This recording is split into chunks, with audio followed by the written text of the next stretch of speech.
Episode 144, Laura House. Laura House is a comedian, podcaster, and an Emmy-nominated TV writer. CBS, HBO, the BBC, all on her resume. She also has a very helpful perspective on how to handle the times we're living through. Please welcome to the show, Laura House.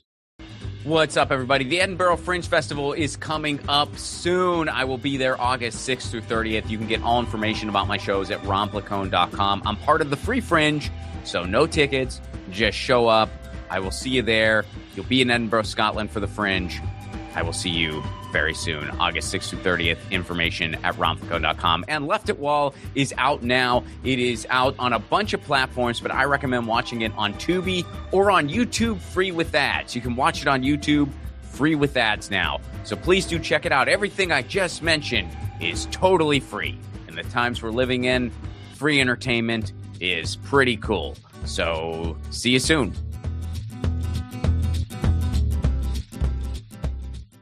Laura House, how are you? Good to see you again. I'm good. Good to see you. And your hair looks very cute. Look at it. Oh, you like it? Tufts. Yeah, it's like the kid in Futurama. Oh, thanks. Yeah. I get that sometimes. You know, it's the official like ginger look. It's the best thing we can I guess do it is. Yeah, just a little up and over. Just a little.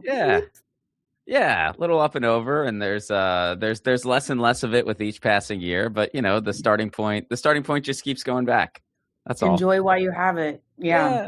I thought it'd be gone by now. So.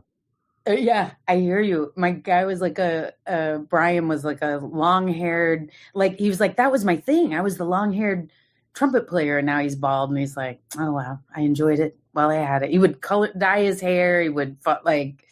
You just gotta live it up. I'm just gonna let it happen. You know, they say you get it from your mom's dad, and my mom's dad, like my grandfather on my mom's side, was like bald by the time he was 30. So I feel like I'm I've been in the bonus rounds for a long time. Like I expected to just be bald by now. Of hair.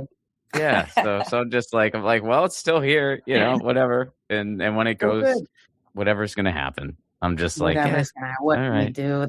What's on our head is the least we have to worry about. I have to wear hats in the sun all the time anyway. So you know, for obvious reasons. That makes sense.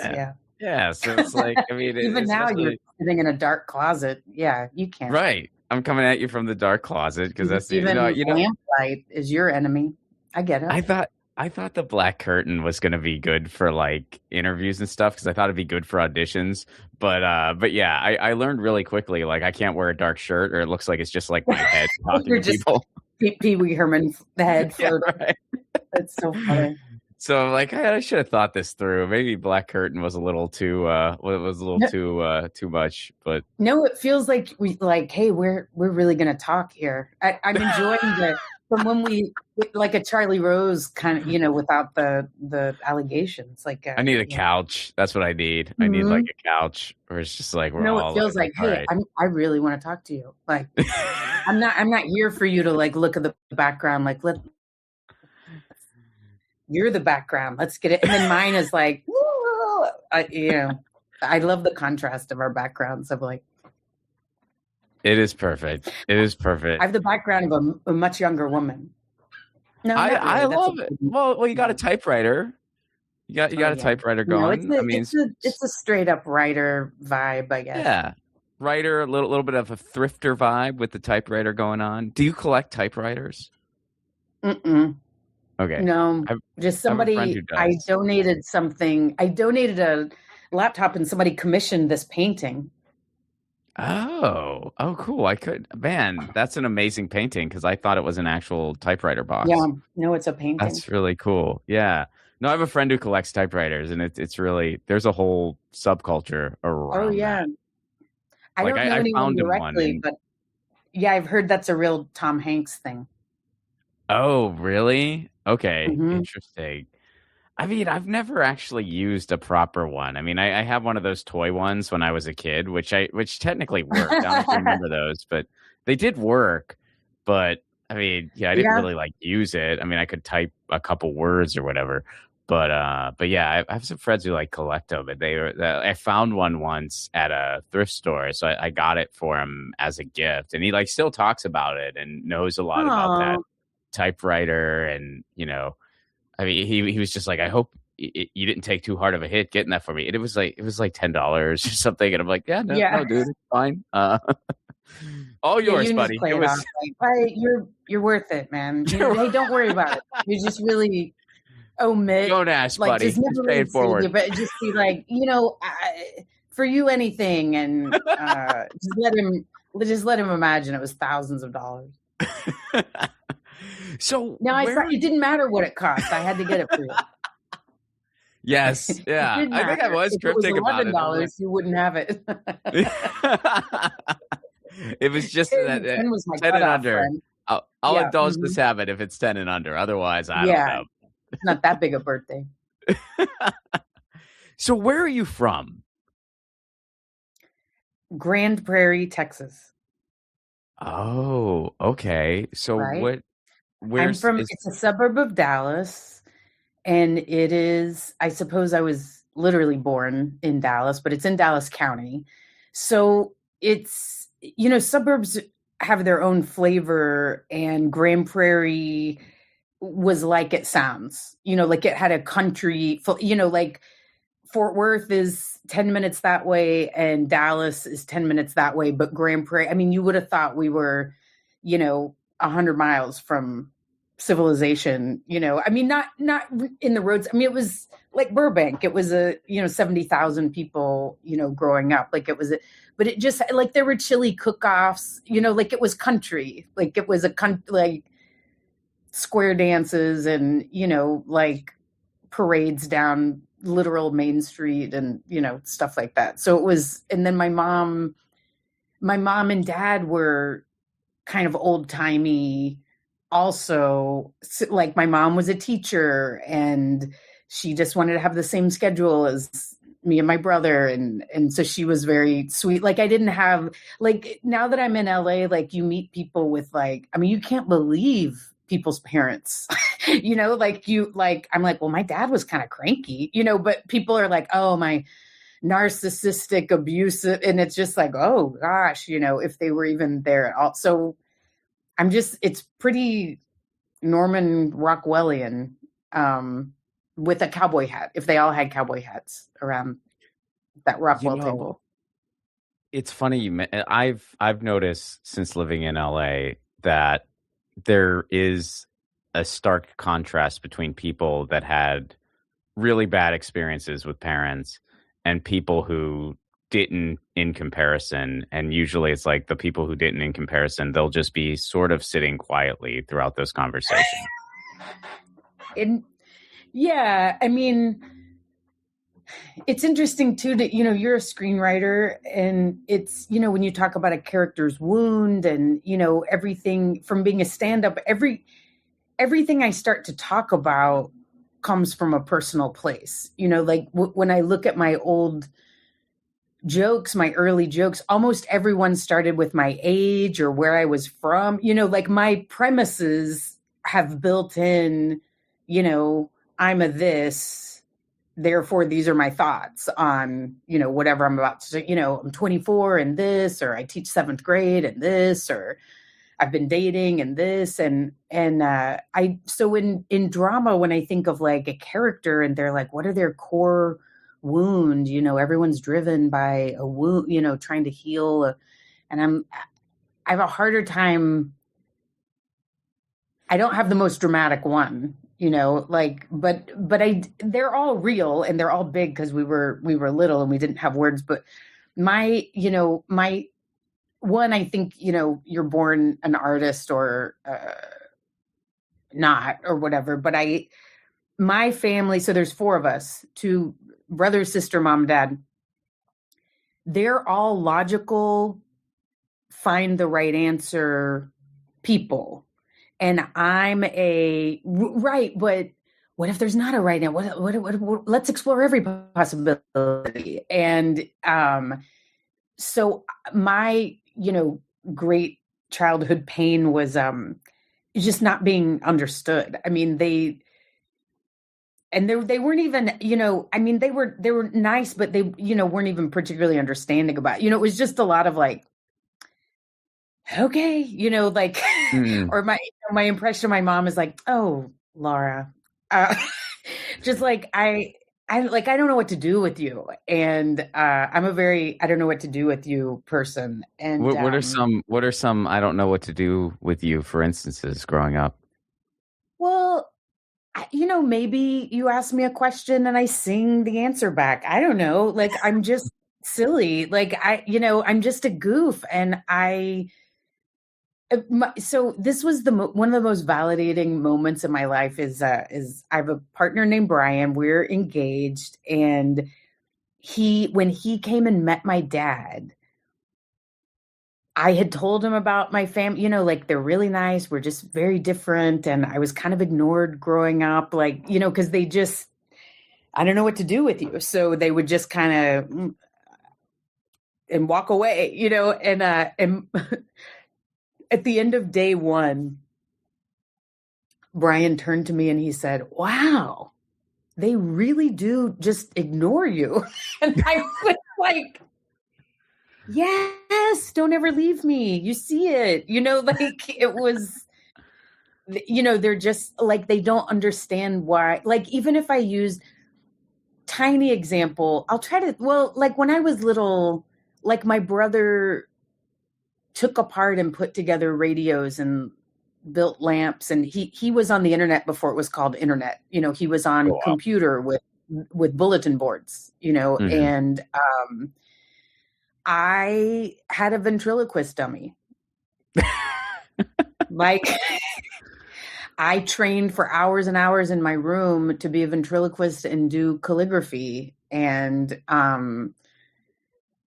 that's my deal. Like I go in rabbit holes and my mom would walk in and I'm like coloring something and doing homework and the radio's on and I'm on the phone and the TV's on. And she was like, I don't know how you do this. And I was like, I didn't want to miss anything.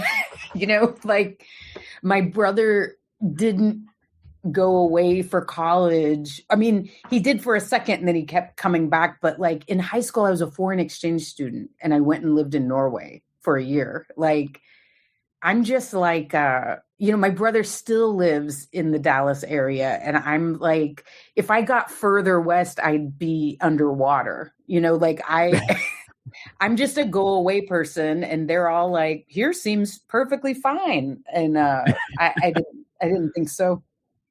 Well, so I want to talk about Norway in a second, but before we get there, you mentioned like, oh, they just ignore me and stuff like that.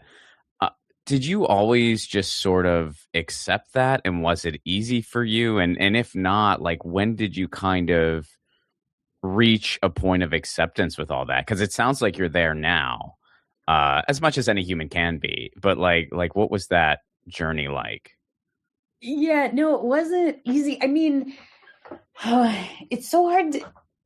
It's weird, right? To honestly talk about who we are or who we were, because inevitably we're 10 different people in a way at any time. Like, because on one hand, I would tell you I was a pretty happy kid, generous and smart and did what, school was easy. Again, my mom was a teacher, so school didn't seem like some weird, big, scary place as it must, to some people. And so certain things were easy, but to the degree that I felt misunderstood and like not gotten, I hated it, but also I'm adopted. So, and a lot of us who are adopted, like my brother is also adopted, but he never thought twice. To him, that was the end of the story. And to me, it was the beginning. Like, I'm adopted and, well, who am I from? And what's she like? And will I ever meet her? And so I developed a filter on my own where anytime I was misunderstood or, I just, somebody out there, I'm like somebody out there, I just had fantasy family out in the world. They would get me, I don't even belong here. Like, so I have that aspect, to me also of like, I'm this regular on the spectrum of, regular to dorky kid, but inside I'm kind of Fonzie, like, need this, like as we have. So I guess that's what it was like in a way. And then my brother is exactly like my dad. Like they love to hunt and fish, and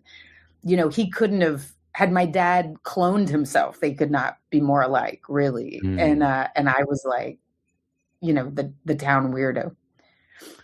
But I'm also a sober alcoholic, so some of that's alcoholism, to be honest.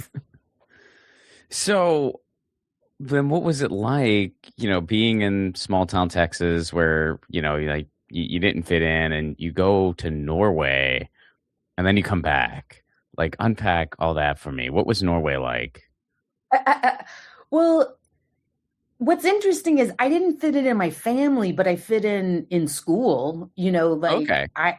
I was like a gregarious, like you would not like the me that, that was like kind of me in the world of like, I could talk to my friends, and I love to like get, tell everybody story. Like I had people to interact with at school, but then I'd come home and like, yes, sir.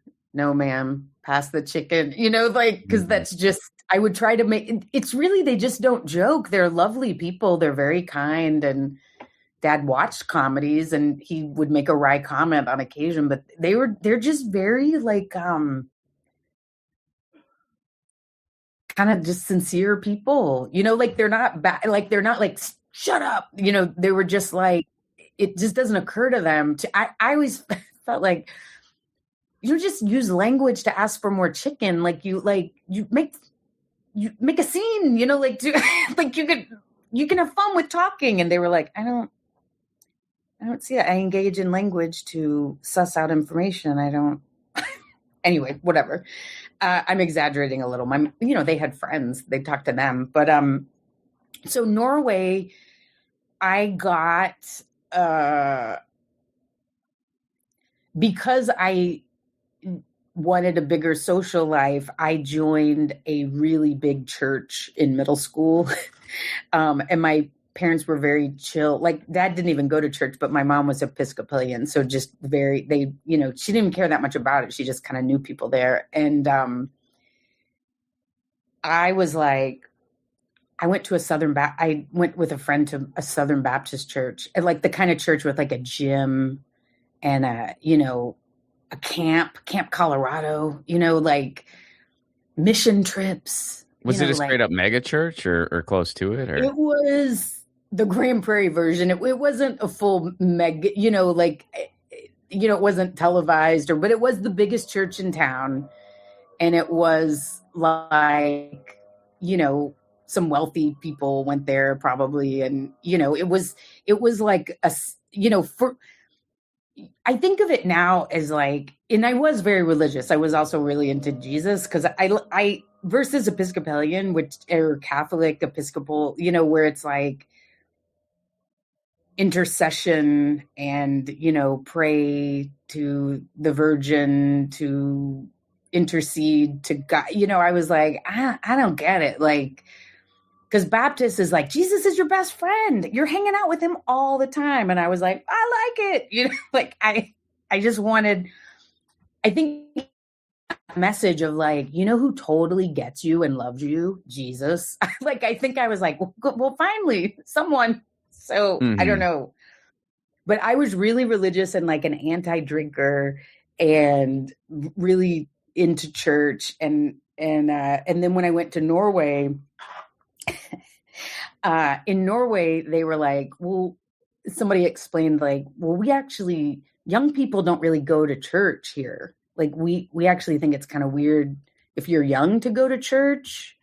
That's kind of for old people, and like young people, like we drink alcohol and stuff. And I was like, okay, that sounds good too. That makes a lot of sense. And so I really the big difference was I left like this like super Christian, and I came back just like, Otis the town drunk from Norway of like, it was fun. I mean, I missed my friends, and I had to deal with, homesickness and, stuff like that. But I, generally it was this,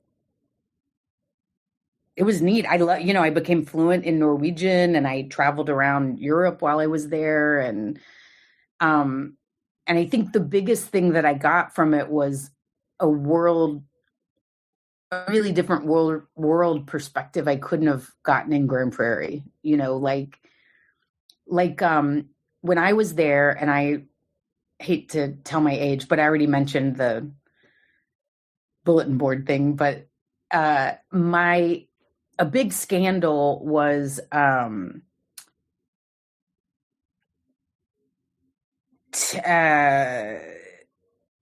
and Tammy Faye Baker were a big scandal at the time. It was the 80s. Jim and Tammy Faye Baker, evangelists who were lying to people and then like getting a bunch of people's money, and then, it's all jets and sex and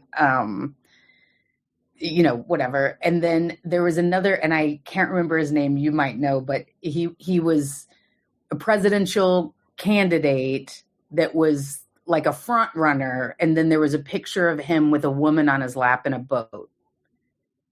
And then he was just destroyed. Like, you never heard from him. Like a Democratic, like good looking, guy, like destined to be president. And then it was like, he was with someone who was not his wife, and his career was ruined. So I remember with my host family, and I was like, man, can you believe that guy cheating on his wife? And they were like, who cares? They said, what's a real problem is lying to old people and taking their money and pretending you're something you're not in the name of a religion that people really believe in, and, bilking people out of millions and millions of dollars just so you can be with prostitutes and live in mansions. And they were like, that's so much worse. They were like, who cares? What, he's having sex with someone? They were like, in Europe, like that would get you elected. Like, who cares what someone does with their sex life? And I was like, oh, like I never heard that in church. Or they were like, why would you cut down a tree to like for a parking lot? They were like, why would you cut down a tree? Why would someone cut down a tree so I don't have to walk an extra 10 feet to get into my job? Like they were just like, why microwaves? What do I need to eat in 15 seconds from now? Like, is that what and I was like, wow, all right, you guys really hate America. But that's where I first learned to hate America, Ron. Nice. But that's where I got a perspective. Like, they edit out violence on TV, not sex. Like, I would watch a movie and I was like, this is so weird. And they were like, sex is natural and normal. Violence is an aberration. And I was like, I mean, I'm from Texas. Like, I certainly, you can live a long time in Texas and never hear that. Oh, yeah, pretty much anywhere in the States. Norway, I've never been to Norway, but it is one of the places I'm very, very fascinated by because of the way their media works in particular. Like the way, like, I think it's like the best type of media structure you could ask for in the day and age we're living in. Like, they have like an elected board that consists of government officials and journalists and newsmakers. And, they have funding, and they have like a lot of really particular laws. Like, you can't advertise on news and information. Like, you can't do it. It's illegal because they don't want anything to be compromised. And it's like, you compare that to, our system where, defense industries can just advertise on cable news. So we never hear the truth about what we're doing to the world.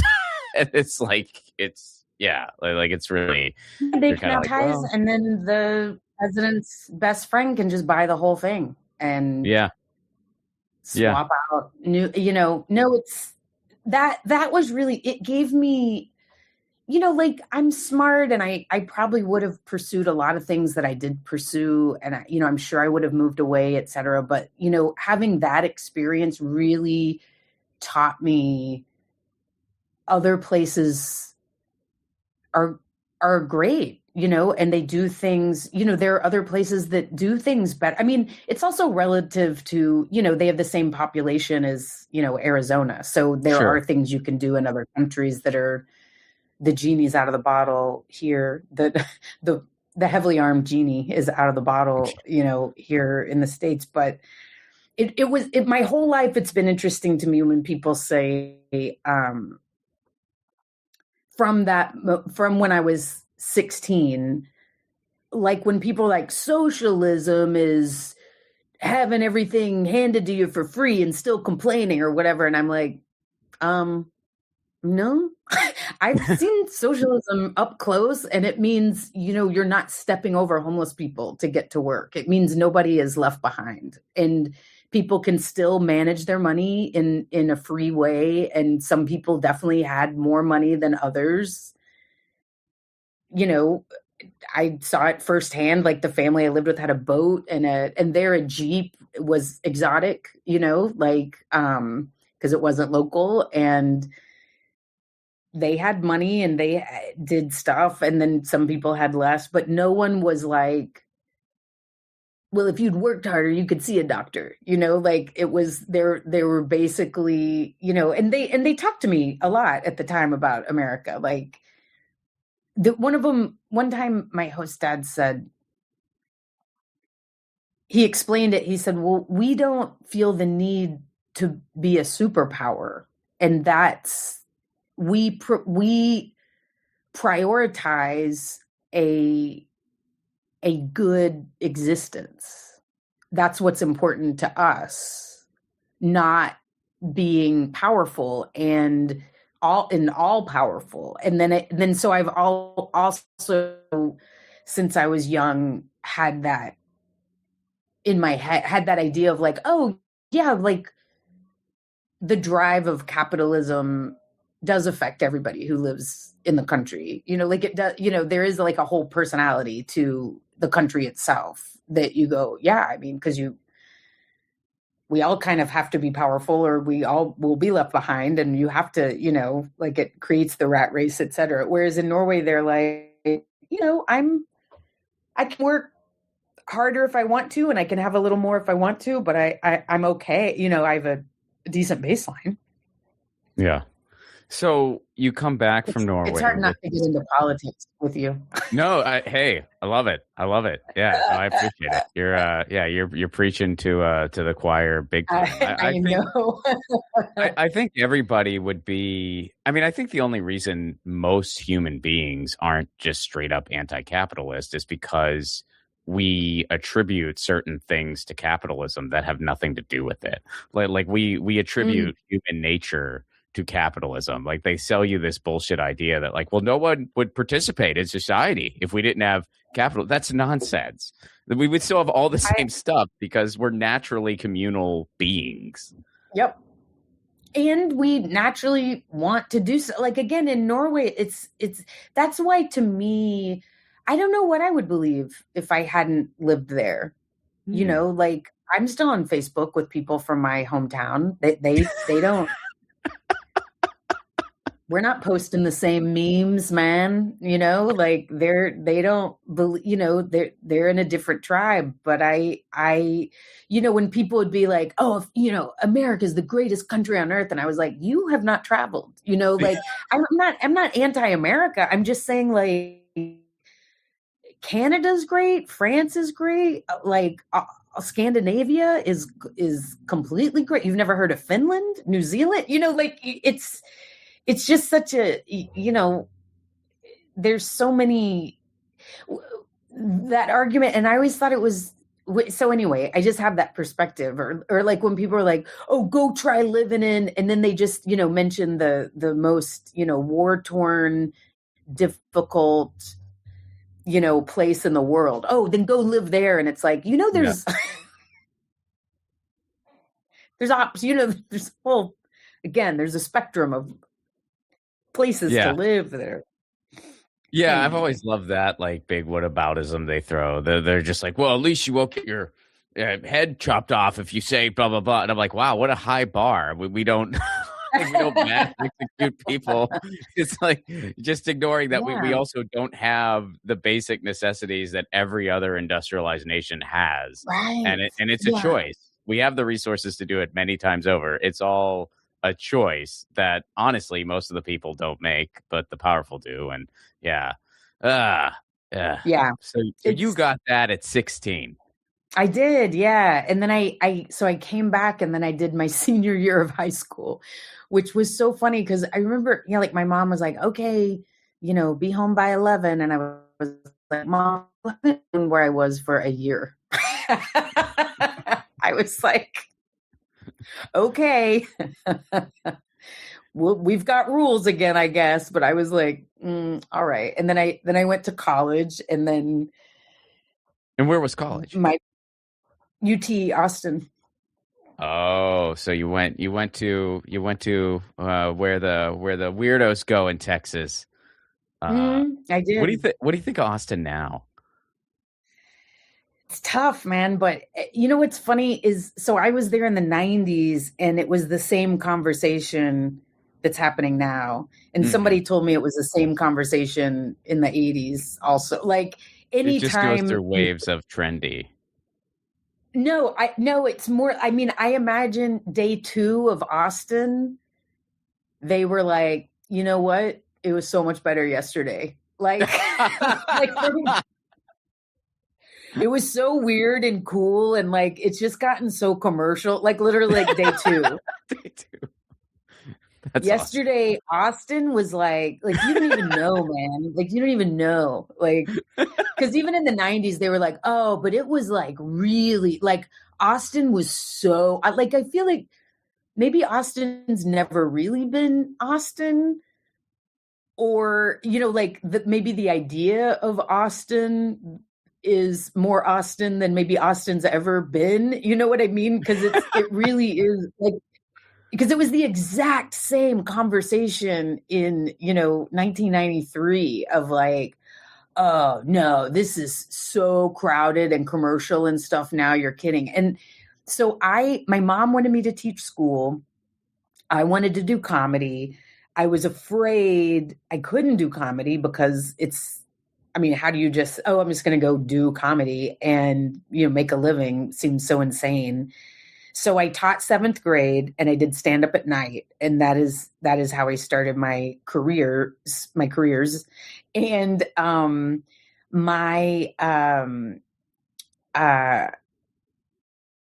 what was I thinking of and then I was discovered by MTV and put on their first sitcom called Austin Stories. And so me and a guy named Howard Kramer and Chip Pope were in the center, like we were a target for Austin heads that were like, oh, bring an MTV to are you kidding me? Wow. Like this, the same way people now are like we were the Joe Rogans of the 90s. Like we were the don't you dare bring people into this haven for cool, hipsters or whatever. And it was like, So for one, MTV nobody found even you watches when it. you were teaching 7th grade, and MTV approached you? I was doing stand up at night, and they had a Okay. showcase. They used to travel around and have to look at people in person because I'm 100 years old, and it was before YouTube. But it was, they came to town and they did a showcase, and I had done open mics for on and off for just a year, but there was a cute boy I liked, and he said, you got to get in that showcase. It was like, I was like, I'm so new. And he said, yeah, but you're like 20 and there's only one other woman and she's 40. And I was like, all right. And then they took me and the 3 funniest guys in town to dinner. And then we were on TV. Wow. So after that happened, was that when you made the move to LA? Yeah. Yeah, because it felt, a little like strike while the iron's hot. I Mhm. wanted to go to LA. Like in retrospect, it kind of could have been awesome to stay in Austin and maybe like really build a following or whatever. But then then you take that path and you go, oh, what if I had just moved to LA? Because it never happens again, that you're discovered or whatever. So I felt like I had to go, and I'm sure it was the right thing to do, even though, it didn't go the way I wanted, like I was auditioning for big things and I didn't get them. And, but I did like you muddle along and got into writing. And then I've been writing on shows for since then, basically. So how'd you get into writing? I couldn't get work acting and stuff. Well, I always liked writing, and as a stand up, you're half and half, Yeah. and people would always say, "Oh, your jokes are so smart," or "I love your writing." Like they weren't saying it in a mean way, like they didn't like my performing, but people just particularly. And I found sometimes I would write. I remember I started writing sketches at some point, and I wondered if when I heard someone get a laugh with something I wrote, I wondered if I wasn't getting the laugh, if I would feel bad. And then that happened. Somebody got a laugh with something I wrote, and I was like, this is great. I don't even have Yeah. to, I have to put on a wig and memorize. Are you kidding? This is great. I was like, I preferred it, which is telling. And because I get kind of anxious, I like to perform kind of, but I also get anxiety and stuff. So with writing, I don't.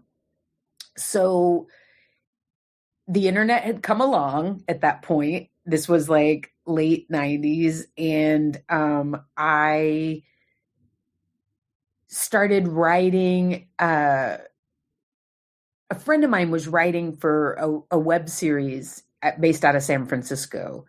And it was animated web series, like these two characters review movies, or this kind of funny character does a take on the news. And Mondo Media, it was called. And he was like, you should submit something. And I was like, okay, because I was just trying to get any kind of job or gig or whatever. And then they ended up hiring me, and then I lived in San Francisco for a year. Like they hired me freelance, and I did that for a while, and then they said, can you come run the show Oh, up wow. here? And I was like, great. It was a salary. I mean, it finally felt like something. Since the MTV show, it finally felt like something was happening. And I just realized I love writing, and I performed a ton in San Francisco. There's 3 or 4 people who think I'm a San Francisco comic, which is very flattering, but I loved it. I love creating comedy, and I just kind of like to make it and then like make it again and move on. I love the writer's room process. And so when I came back to LA after a year, because the .com bust and everything kind of shifted around 9/11, and I came back and ended up writing on TV shows, like taking classes and like doing sketches. First it was a sketch show, and then I took classes and learned how to write half hour, and then I started writing on half hour sitcoms. Hmm. Well, how do you feel like everything's going now? Like with just the state of the industry, and it kind of seems like it's eating its own tail just a little bit. But I'm curious your take on all that. It kind of seems like it's burping from having already eaten its own tail sometime last fall. No, it's rough, man. I mean, no one wants to be old, right? You never hear, I mean, until after people are 21, no one is like trying to be older or look older, like when you're little, you want to be older so you can drive and then so you can drink or whatever. But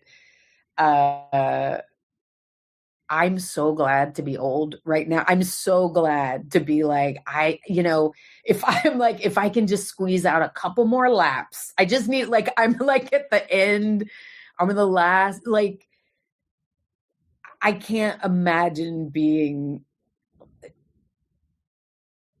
between like 25 and 35, or even 40, even 25 to 40, and pursuing this.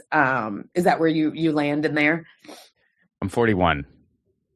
Yeah, it's because it's like, I don't, part of the reason I could not figure out how to make a living as an actor. That was part of the appeal of writing, because as an actor, it was like, oh, you got a day on this thing and here's $800. And 800 is great for a day, but not when there's like 3 of those a year, like it's, and every $800 you're up against 300 people who look like you and sound like you. I mean, I literally could not, other than starring in a show, I could not fathom how you make a living as an actor, really. And then also I wasn't stand up, I would make like $500 a week featuring, which is great. And it's super fun to do. But then I got hired on a show where they're like, here's $3,000 at an office and we're going to buy you lunch. And by the way, you can go to a dentist now, and it was like, what? Like all that. That was the fourth thing they mentioned. They're just like, by the way, dentist. And if you would, it's a little rude. But yeah, I was, so it suited my personality. And if it didn't, I'm sure I wouldn't have liked it, because looking back, I just pursued stuff I really wanted to do, I think. But, yeah, I don't know how one makes a living now, even as a TV writer, because it seems like now we call it all content. Yeah. Whether you or I or grandma or, whomever is making it, or J.J. Abrams, that it's maybe there's premium content and maybe there's prestige content. We might label some things, but it's all content, and everyone has like that. When I started, if you were good or lucky or both or whatever, like MTV saw me. I mean, I'm kind of an example, like a lifespan example of this. Like literally, that's how you did it. Like you worked at stand up, and then hopefully someone sees you and they put you on TV, and that makes you famous. Like MTV put me on TV, and it didn't make me famous, but suddenly I have an agent at William Morris. That wasn't happening teaching 7th grade and doing open mics, like that's because I was on TV on a cool show that people watched. And then now it's like, well, you make your own show and make your own thing and get 1 million people to follow you, and then create your own empire. And, and then also even for that seems so exhausting, because it's like, well, now that you did that, don't stop. Just post more and make more things and know everybody else who makes these things. Like the second you stop posting, everybody goes somewhere else. So like, I don't even understand. I'm too old to like understand how that works, really, to be honest. But TV shows they don't hire a staff now. And if they do, it's like a 10-week, thing. And they, they've just found all these ways to make it unlivable. And there's not a champion for unions, in the government currently. So I don't, that's going to probably have to get worse before it gets better. I mean, I think things turn, like I don't think you ever go back, but I think the pendulum swings. I've heard that, and I've seen it. So I think it'll swing at some point, but you don't know when, and you don't know how old you'll be, and etc. Well, where do you find hope just kind of in the world at large, if you have any? I think I do in the like again, like I'm sober, and I teach meditation and stuff, and like there's the global picture of what's happening, and then there's also like, I don't know, we have a cute little dog, and I have this dude who loves me, like it's all real, but some people say that thing of like, two things can be true. And it's like so many more than two things are true at once, an infinite mosaic of things are true at one time, So I feel like it kind of comes down to what you focus on. So part of it is like sober based of like, I can't afford to be mad all day. Like if I'm mad all day, I'll drink and I'll drive and I'll kill you or me, or something bad's going to happen. So I personally can't be mad all day. Like I can't live in a state of upset that this is not the government I want at this time. So for one, that's my like recovery perspective. Spiritual perspective is, like I said, of like, there's what's happening, and then there's where you still find things you love, like from a pet to a wife to a good fruit salad or nice weather or music you love, or there's so many things to love and enjoy, like that we get to do that, whatever our circumstance, we get, and it's not rude. It's not like, how can I enjoy something because, this is happening in some other part of the world? It's like, well, how can you not, like 2 years ago, my partner, Brian, he had heart things, and his dad had heart things and died of a heart attack. And so he had to look at these things, and he went in to get a stent. Like he went in for a simple angiogram, put a stent up there. They came out in 20 minutes and they said, he needs so much more than a stent. He needs a triple bypass now. We're prepping him for surgery. And so Brian had an emergency triple bypass, and that's where they cut you open, take out your heart, rejigger it, put it back in. And it was a real look at the preciousness of existence, because they also, even the doctor said, man, there was 99% blockage in one of his routes. If he had had a heart attack, even here at the hospital, I couldn't have brought him back. So I was told to my face, like, oh, by the way, for like the past couple months or so, he could have just dropped dead anytime. So we were like, I can be mad at the doctor, and somebody not catching it sooner, or I could just go, well, that's how precarious it is that we live. Here's the last bit of hope I'll give. And I so apologize because you've said 3 things and I just start giving speeches. No, that's awesome. That's it's so great. Chatty. No, it's like I haven't talked for 3 days. But it's such a cool topic that you talk about, and it's also like,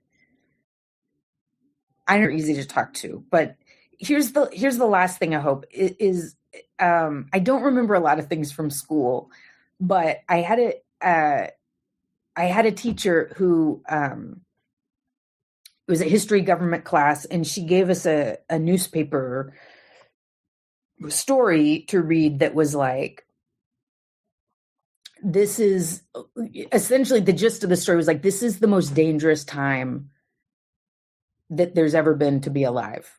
And it talked about the crime rate had never been higher, and inflation concerns and, like the fighting, the unease, the mistrust of government, and like that there's, anyway, we read it and we're like, yeah,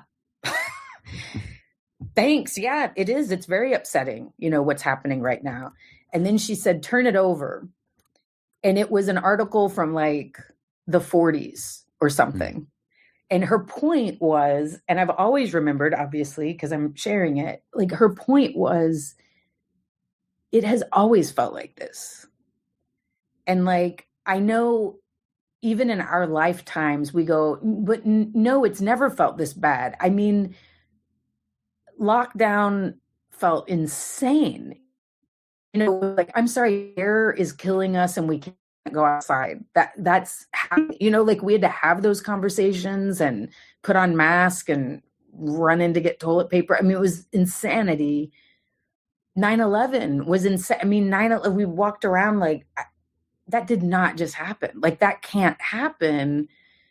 And I'm sure it was the same for Vietnam, the Civil War. I mean, imagine the First World War. Like, the world is at war, and we can't go eat sugar now. Like, what are you like? What a weird. My mom's working in a factory now, and my dad. What is he in France? What's happening? Like it's. I think because we haven't lived through now seems terrifying, but I think it's always been terrifying. So I really try to hang on to that as I'm not saying it's great or not a big deal, but maybe it is live throughable. Orban was just not reelected, but they had 16 years of that guy, fucking dumb Brexit guy is out, they finally got rid of that guy. But they had to deal with him for a while, so does that help? Yeah, no, I think so. Plug away. Where can people go to find more about you? I'm so bad at plugging. Well, Instagram is probably easiest. I would love if people followed me on Instagram because it's so exciting when that modest number goes up. I'm Laura House at Instagram is I am Laura House, and website laurahouse.com. I'm very findable, and I teach storytelling and stand up at the Crow in Santa Monica here in LA. And sometimes there's online classes that anybody can do from anywhere. So that's crowcomedy.com. But I always post that stuff on Instagram, and yeah, I'm around. Laura, thanks so much for doing this.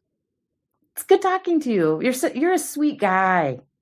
That was Laura House. Check out all of her stuff. Music for the 1000 podcast is provided by Andrew Saxon. Be sure to check out his podcast, the Baywatching Podcast, wherever you get your podcasts. Please do leave us a 5-star. Make sure you're subscribed, especially if you get this show on YouTube, because they unsubscribe people all the time. But I recommend getting it anywhere you can get your pods, or on Substack, ronfalcone.substack.com. And if you want to support this show on the sustainability end, you can do so over Patreon, patreon.com/ronfalcone. For a give what you can level, you get all kinds of cool content. We do Zoom hangouts, and I've been doing some anti-fascist pasta show workshops over on Zoom. That's a really cool show. It's been a lot of fun, and that's all for Give What You Can level. So we got a really cool community going on over on Patreon, and you get insider information on upcoming films and projects. You get the 1,000 episodes before they're released to the public. And again, that's all for Give What You Can level, patreon.com/ronfalcone. All right, we're almost at another half decade. We're one away from getting close to that 150 mark, which is another prominent mark. That's another mid-century. Man, feeling it. All right, catch you next week. Peace.